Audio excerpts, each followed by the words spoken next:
Hey, this is Lynn. Happy Monday. Today is a weigh-in Monday for me, and I just completed 51 weeks on the carnivore diet. And I don't know how this whole 52 week thing is going to work out because I think, my 52 weeks is actually going to come up prior to my official 1 year anniversary. My officially 1 year will be May the 29th. It's also going to be the day that I arrive in Austin, a couple days ahead of time from the Hack Your Health conference. So I will have my 1 year anniversary of the carnivore diet as a travel day. And then, we'll be getting there, 2:30 in the afternoon, I think, is when our flight lands. And so I'm going to try to film something for sure. And I'll probably weigh in that morning. It's a Wednesday, so it's going to be a little different, but I'll probably weigh in just to get my official 1 year weigh-in and body composition results. So it's going to be interesting. I don't know how that whole works because I kind of thought that 52 weeks equals a year. So I'm going to have to go back and see, did I actually miss a week? Am I actually only on week 50 now? I don't know. I did have a few weeks where I didn't do weigh-ins, and I don't know, maybe I got off track. With my daughter's wedding, my whole brain was a scramble. So who knows? I'm going to go back and figure it out. But in my current mind, I've just completed 51 weeks. Yeah. So anyways, I am super excited about the conference, and it's going to be really fun. It's going to be great to meet any of you who are there. And we're going to be doing a lot of filming of a lot of the key people in the carnivore community. A lot of the doctors. We're having a meetup that Sunday at 5 p.m. I have a post on my community tab with the details of that. The meetup. Dr. Chafee is going to be there. Bella from Steak and Butter Gal is going to be there. Of course, Carrie from Homestead How, Adam from Carnivore Today, all of the Healing Humanity crew. It's going to be awesome. So it is a fundraiser meetup for the Healing Humanity documentary. So hopefully, if you're in the area, if you live down in that general Austin area, come join us for that meetup. And we're going to have lots of good steak and a good time meeting each other and getting to know each other and having a great social time. Okay, so I have been adjusting to being an empty nester. My daughter is still in Hawaii as of today. She's coming back like really, really late Wednesday night. So she'll be arriving back in Washington on Thursday morning. It's been awesome. And of course, I am in her room now. My whole studio area for filming has changed. I hope the lighting is okay. I'm kind of working on things when it comes to lighting because I'm not the greatest when it comes to getting the lighting right. So I hope that this is okay. Let me know if there's any issues. But I like, she's got kind of a blue-gray, kind of a really zen, paint on the walls, which I really find relaxing and comforting. And I like it in here. We also have a workout area on that side, which I'm really only taking up maybe 4 feet of the end of her room, and her room's like 15 feet long. So we have a decent amount of space for me to have my little studio area and for us to have our workout area. Fitness for me is definitely a challenge. I had my plank challenge in January, which was to me my only successful challenge that I've had because I saw it through. I recorded basically every day, if not every other day at some points, and did really well. And I knew going into 2024 that my goal of improving my fitness was going to be a challenging goal for me because that is truly my nemesis. I struggle so much when it comes to fitness. I have spent my entire adult life pretty much sedentary because with my Mast Cell Activation Syndrome, I always felt terrible. My fatigue level was insane, and I always felt like I was coming down with something, kind of, like you're getting the flu or you're getting a cold, and, the body aches and the brain fog and all the symptoms that were like head to toe all over the place. I never felt good. And even when I was working, I had nothing left after my work day. And so the whole concept of fitness was not even at all on my radar. I mean, you can't ask somebody who's chronically ill to work out. And also part of mast cell activation syndrome for me was exercise intolerance. I would try to exercise and it would make me feel worse. And depending on the intensity of the exercise that I tried, it could knock me out for days, if not a week. And so exercising was not even something that I wanted to do. And it actually, over the decades, I've developed a lot of fear around exercising. And so I still have to overcome that. And I know that's really a mental thing because I know physically I can do more now. Saturday, I went on a long walk. We did a meetup. I did a video on that Saturday. So if you haven't watched that, check it out. I go into a lot of more detail about how I tested out my mast cells. It was a warm day. There was a high UV index, and typically that would put me into kind of an anaphylactic type reaction after about 20 minutes in that environment. And so this was the first time I really, really tested out my tolerance for sun, warmth, UV since I started the carnivore diet. And so I don't know if you heard Max, he just did that doggy reset, shake the whole body, and his collar was was jiggling. Anyways, he came to investigate what I'm doing anyways. So that's Max. If you heard that, if not, I guess that's okay. But anyways, I did pretty well. And I can't say that I did fantastic. I did start to feel some things happening, maybe about 70% of the way around the lake. It was a 3.2 mile walk around a beautiful green lake, which is an amazing, amazing park right near the zoo. And I did start to feel some effects of the heat, but nothing like what I would experience before. And the recovery was not too bad at all. I mean, usually if I had that sort of experience, I would be in bed. I'd have to be in bed in a very cool environment. And often it would just knock me out for a week. And the recovery was, 30 minutes or so, maybe. So that was a huge accomplishment. And it just goes to show that my mast cells are settling down. This way of eating has really, just settled down my mast cells. It's a lot of it, I think, is less exposure to histamine because I'm avoiding histamine foods. And, but my gut is so much better. And I still have to be very careful. Like, I don't know if I'm ever going to be able to eat higher histamine foods. And if I can't, that's okay. Because if it allows me the opportunity to get out there and enjoy nice weather and have a little bit of improved heat tolerance, that's okay. I'm happy with that. And I'm sure some of the improvement in heat intolerance is also the weight loss. Not carrying around the extra weight is definitely beneficial. But my improvement is not all weight loss, because the weight doesn't have anything to do with my anaphylactic type reactions. It doesn't have anything to do with the nausea, the throat swelling, the rosacea, the tachycardia, the dizziness. That's not weight related. I can see the weight being an issue with feeling the heat a little quicker, but the other reactions that I would have with the heat are definitely a mast cell issue. So I'm super happy that I'm doing better, because of course we're going to Austin and it's going to be warm there. So that's going to be another test to see how I do with a more humid environment. I still carry my rescue meds with me because I just, like I mentioned in my video on Saturday, until I've gone about a whole year without having an issue with a reaction, I'm still carrying them with me because I'm a little nervous.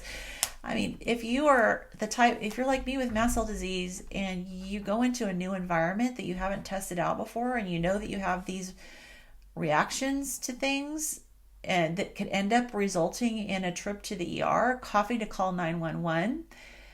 It's not that easy to just say, okay, I'm just going to leave my rescue medications at home. It's going to take me a while, I think, before I really feel comfortable in saying I don't need them anymore. I don't know if I'm ever going to get to that point, but at this point I've kind of set that 1 year goal for me to go a whole year without a reaction. And I did have one reaction within the last couple months, and that was seemed to be kind of random, but I don't think it was. I think it was I was eating too much high histamine foods. So anyways, it's a journey for sure. And with others with mast cell activation syndrome, I know I do have some viewers on this channel with mast cell activation syndrome. I mean, my advice would be just to, continue on and just to do this diet and, pay attention to your own body. And one reason why I don't really very often post what I'm eating is because I really feel as though everyone needs to figure out for themselves what works for them. Everybody is individual. And, my diet pretty much consists of beef, lamb as well, but pretty much beef. And I basically cook it the same way every time. Now, Dave is starting to say, I'd like to have a little bit of variety. So I'm going to have to get a little more creative with some stuff for him. But he's been really patient so far with eating the way I've been eating, and he does have some tolerance for a little bit of carbs, and he does have a little bit of carbs in every once in a while. He does eat some nuts, but he is metabolically healthy, and so he can handle it. But he's probably at least 95% carnivore, and he's seen a lot of health benefits from it as well. Let's see, I'm kind of rambling here. Oh yeah, so I hopped on Carrie's live stream yesterday, Carrie from Homestead How. He just did a random, call-in live stream, and he put this, his link out there. So I popped in and talked to him. So if you want to watch that, I'll put a link below. I think 12 minutes and 8 seconds is when I pop in, and I do a lot more of an update on how I've been doing in that conversation I had with him. So if you're interested, check it out. Anyways, okay, so let me get on to my results from this week. Last week I lost like a pound, which was fine. But this week I'm so excited. I have gotten under the 250 pound point. Yay. I weighed in this morning at 248.4. Oh my gosh. Last time I was in the 240s. Well, let's see. I know that I was like 250 pounds when I went to my 10-year high school reunion. And that's when my old classmate, supposedly friend, looked me up and down and said, oh my gosh, you've changed, and just mortified me. I was about 250 pounds then. So I am actually lower than that now, 248.4. And I was just thinking about how I remember when I got under the 300 pound mark, and how I had commented how I was still 100 pounds heavier than my husband, which I absolutely hated. But now I'm less than 50 pounds heavier than him. So I have cut that number in half, more than half now.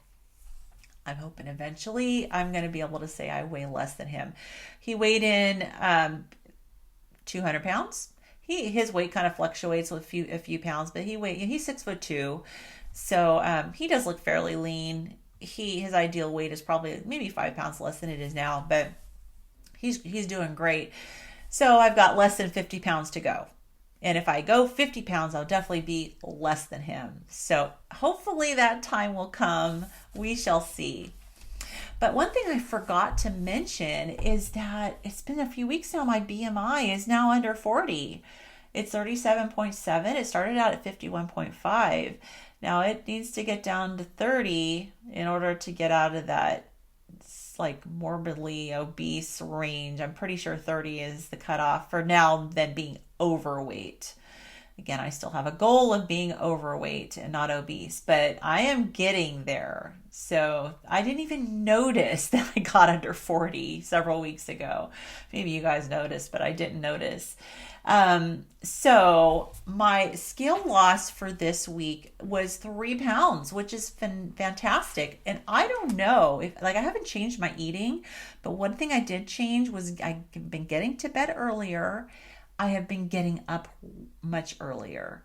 And so my sleep is getting more on track. Well, I've been trying to get up, haven't exactly been successful every day, but I'm working towards this goal. I'm trying to get up a little bit before sunrise. So every night I'm checking and seeing when sunrise is the next day. I'm trying to get up before sunrise and trying to get outside and get that early morning light to try to reset my circadian rhythm. I have been doing more grounding, whereas I go barefoot out on the grass and try to get that grounding with the earth, which I have heard is really good for you. I've been getting vitamin D. I've been out in the sun, and I noticed too, and I know a lot of people have said that when you're on the carnivore diet is that you don't burn. I've noticed that because typically I burn really easily. I'm quarter Irish, and I think the rest is pretty much English for the most part. But yeah, I usually burn pretty easily. And I notice that I'm not burning at all. And I can go out in the sun for a decent amount of time. I mean, Saturday I was out in the sun for an hour and a half and no burn at all, not even a tinge of redness. And usually I've got my rosacea all flared up from the sun. None of that. My rosacea is looking great. And so crazy improvements. Oh my goodness. All right, so I'm rambling. My fat-free body weight went up by 0.4. The entire 0.4 this week was muscle. So I had no bone gain. It's been a while since I've had bone gain. And I had zero fluid changes at all. So the entire 0.4 was muscle, which is great. I love gaining muscle. So my total fat loss for the week was 3.4 pounds. So since the very beginning of this journey, I have lost on the scale a total of 91.2 pounds. Awesome. I have gained good tissue, a total of 26.4 pounds of good tissue. Now, when I break that down between muscle, bone, and the fluids, it is all muscle and bone. As of this week, the fluid change since almost a year ago is 0. So I've gained 24.8 pounds of muscle, 1.6 pounds of bone, for a total of 26.4 pounds of good tissue. So my total fat loss since the very beginning is 117.6 pounds. Mind blown. That is so exciting. And I can tell. I can tell. I was sharing, on Carrie's channel yesterday that Dave and I were walking up to a store just the other day, and when you see your reflection in the mirror or the glass, typically what would happen is I would go, oh my gosh, I didn't realize I was that huge. And it would be absolutely mortifying. And there was so much shame that I would feel associated with that because, like I've mentioned before, I tend to have body dysmorphia on the opposite side of what most people view it as, is I see myself thinner than I really am. And so when we were walking up to this store the other day and I could see my reflection in the glass, for the first time, it struck me that I look like a normal sized person, and usually there's this like tall, lean husband, and I told him we always used to look like a number 10. He's the 1, I'm the 0.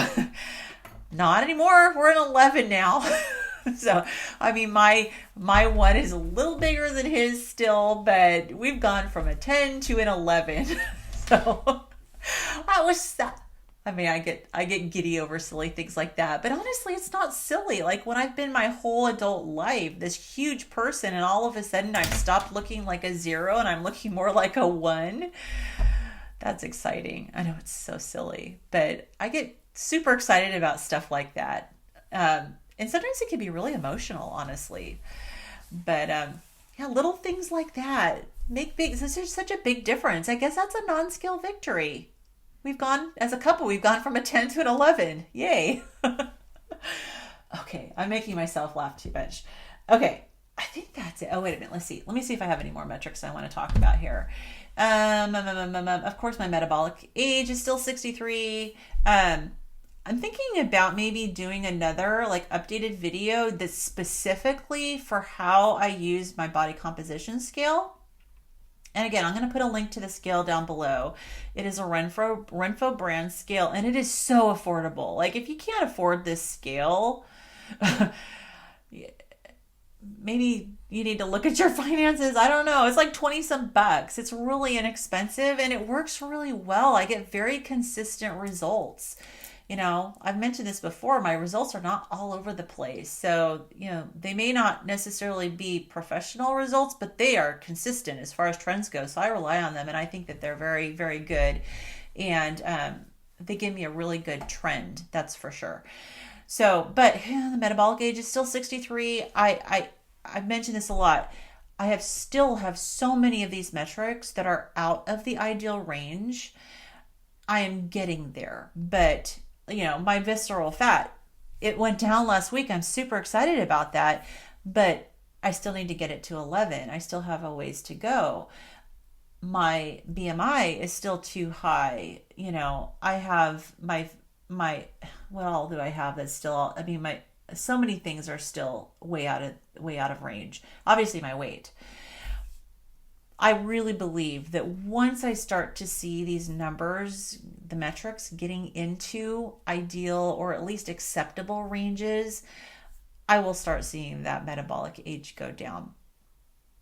And it's taken me a while to gain some acceptance of that, but I'm okay with it now. I kind of feel like I understand a little bit more how that is calculated and why it's still high. And it's because when, my scale goes through and it sends the electrical wave, the really gentle electrical wave up and through my body, it's still bumping into too much bad tissue that shouldn't be there in a metabolically healthy person. So over time, it's going to improve. Anyways, I think that's it for today. I know I tend to ramble on, but I think that's it for today. And I think I'm going to go ahead and do that new video on how to use my body composition scale because it's been a while since I did it and I combined it with a weekly weigh-in video. So I think it'd be really good to have just an individual video on using the body composition scale. We did not have our book club on Sunday yesterday because it was Mother's Day, so we plan on picking up next week with our last chapter of The Big Fat Surprise. And hopefully we're going to have some other things in the works and picking out a new book hopefully soon. Anyways, that's it. And I hope everyone's having an absolutely fantastic day. I will see you in the next video. Bye-bye.